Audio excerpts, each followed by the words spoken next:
श्री भागवत भगवान की जय। श्री भागवत भगवान की जय। श्री भागवत भगवान का तृतीय स्कंद का 28वां अध्याय अष्टांग योग की विधि। 28वां अध्याय अष्टांग योग की विधि। कपिल भगवान कहते हैं, माता जी, अब मैं तुम्हें सभी ध्येय स्वरूप के आलम्बन से युक्त योग का लक्षण बताता हूँ, जिसके द्वारा चित्त शुद्ध एवं प्रसन्न होकर परमात्मा के मार्ग में निवृत्त हो जाता है। यथाशक्ति शास्त्र विहित स्वधर्म का पालन करना तथा शास्त्र विरुद्ध आचरण का परित्याग करना, प्रारब्ध के अनुसार जो कुछ मिल जाए उसी में संतुष्ट रहना, आत्मज्ञानियों के चरणों की पूजा करना, विषय वासनाओं को बढ़ाने वाले कर्मों से दूर रहना, संसार बंधन से छुड़ाने वाले धर्मों में प्रेम करना, पवित्र और परिमित भोजन करना, निरंतर एकांत और निर्भय स्थान में रहना, मन, वाणी और शरीर से किसी जीव को न सताना, सत्य बोलना, चोरी न करना, आवश्यकता से अधिक वस्तुओं का संग्रह न करना, ब्रह्मचर्य का पालन करना, तपस्या करना, धर्म पालन के लिए कष्ट सहना, बाहर भीतर से पवित्र रहना, शास्त्रों का अध्ययन करना, भगवान की पूजा करना, वाणी का संयम करना, उत्तम आसनों का अभ्यास करके स्थिरता पूर्वक बैठना, धीरे धीरे प्राणायाम के द्वारा श्वास को जीतना, इंद्रियों को मन के द्वारा विषयों से हटाकर अपने हृदय में ले जाना, मूलाधार आदि किसी एक केंद्र में मन के सहित प्राणों को स्थिर करना, निरंतर भगवान की लीलाओं का चिंतन और चित्त को समाहित करना, इनमें तथा व्रत दान आदि दूसरे साधनों से भी सावधानी के द्वारा प्राणों को जीतकर बुद्धि के द्वारा अपने कुमार्गामी दुष्ट चित्त को धीरे धीरे एकाग्र करके परमात्मा के ध्यान में लगावें। पहले आसन को जीतें, फिर प्राणायाम के अभ्यास के लिए पवित्र देश में कुश, मृग चर्म आदि से युक्त आसन बिछावें। उस पर शरीर को सीधा और स्थिर रखते हुए सुख पूर्वक बैठकर अभ्यास करें।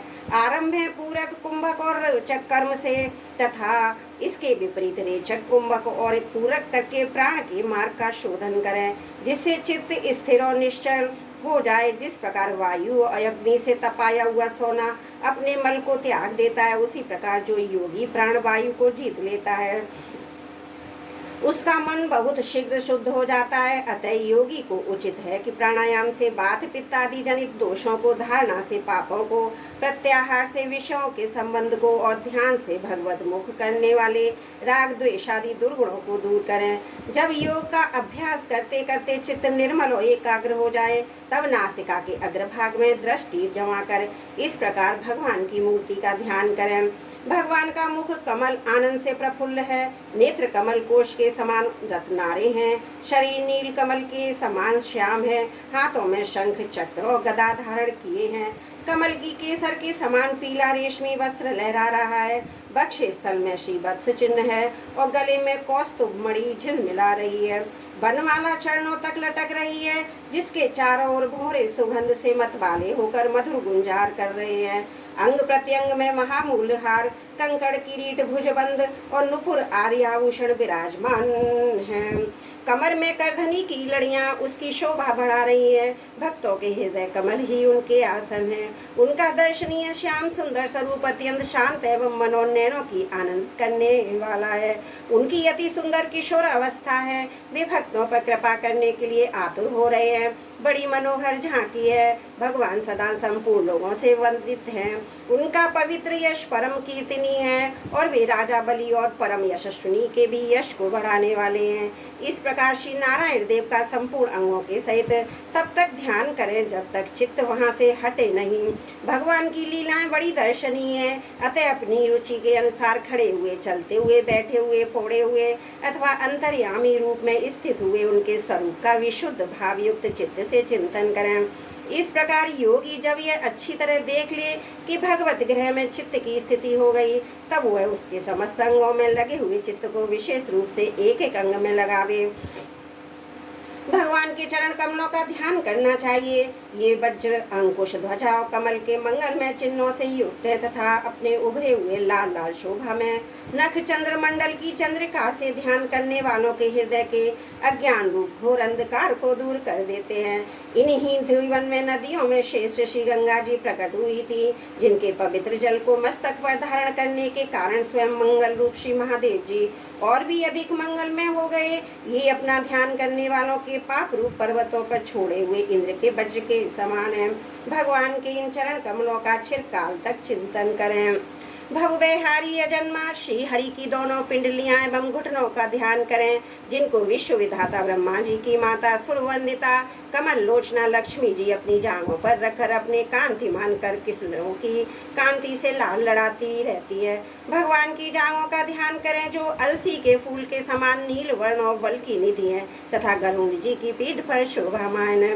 भगवान के नितंबिम का ध्यान करें, जो एड़ी तक लटके हुए पिंतावन से ढका हुआ और उस पीताम्बर के ऊपर पहनी हुई सुवर्णमयी करधनी की लड़ियों को आलिंगन कर रहा है।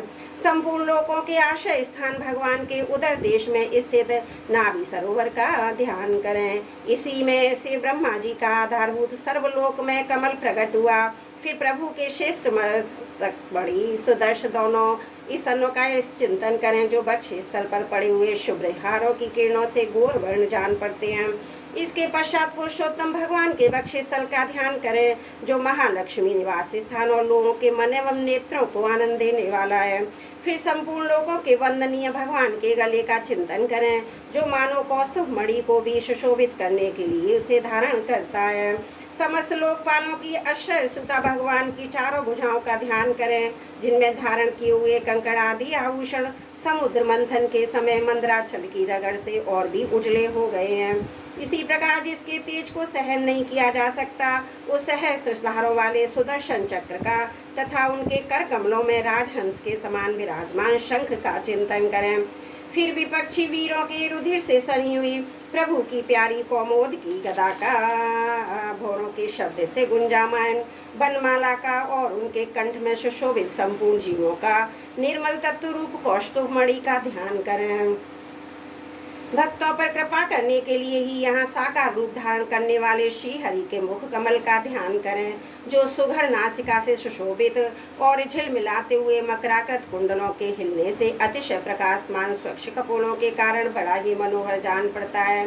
काली काली घुंघराली अलकावली से मंडित भगवान का मुखमंडल अपनी छवि के द्वारा भ्रमरों से सेवित कमल कोश का भी तिरस्कार कर रहा है और उसके कमल सदृश विशाल एवं चंचल नेत्र उस कमल कोश पर उछलते हुए मछलियों के जोड़ों की शोभा को मात कर रहे हैं।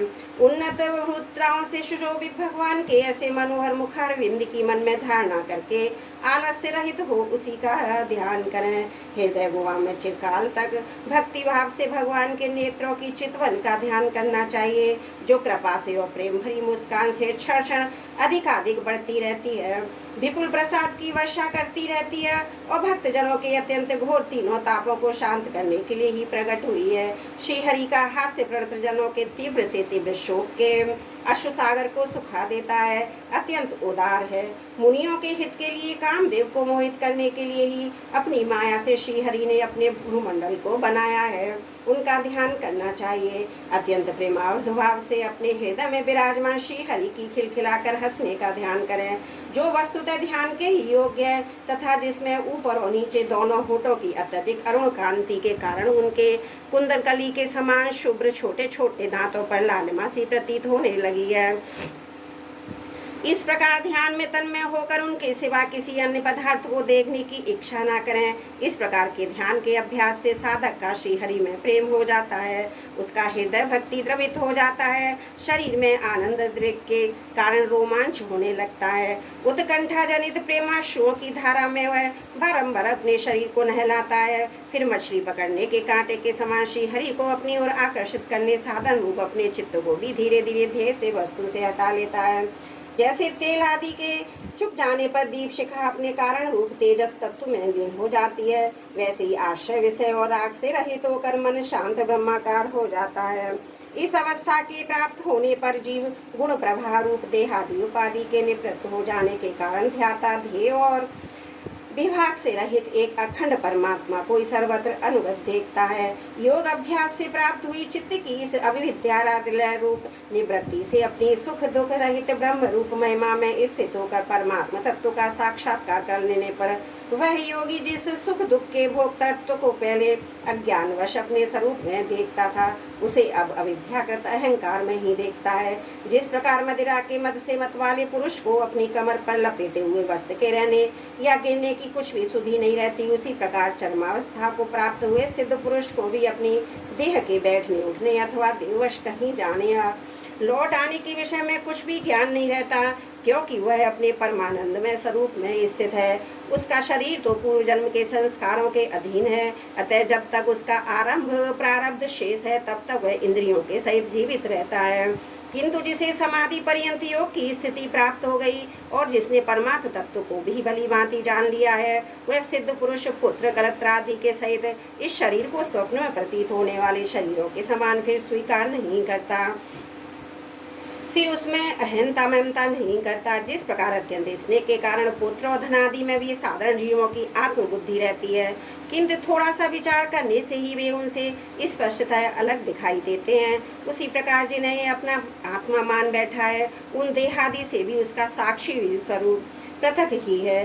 जिस प्रकार जलती हुई लकड़ी से, चिंगारी से, स्वयं अग्नि से ही प्रकट हुए धुएं से तथा अग्नि रूप मानी जाने वाली उस जलती हुई लकड़ी से भी अग्नि वास्तव में पृथक ही है, उसी प्रकार भूत इंद्रिय अंतकरण से उनका साक्षी आत्मा अलग है तथा जीव कहलाने वाले उस आत्मा से भी ब्रह्म भिन्न है। जैसे प्रकृति उसके संचालक पुरुषोत्तम भिन्न है, जिस प्रकार देह दृष्टि से जरायुज, अंडज, स्वदेज और उद्देज चारों प्रकार के प्राणी पंचभूत मात्र हैं, उसी प्रकार संपूर्ण जीवों में आत्मा को आत्मा में, संपूर्ण जीवों को अनन्य भाव से अनुगत देख है। जिस प्रकार एक ही अग्नि अपने पृथक पृथक आश्रयों में उनकी विभिन्नता के कारण भिन्न भिन्न आकार का दिखाई देता है, उसी प्रकार देव मनुष्य आदि शरीर में रहने वाला एक ही आत्मा अपने आश्रयों के गुण भेद के कारण भिन्न भिन्न प्रकार का भासता है।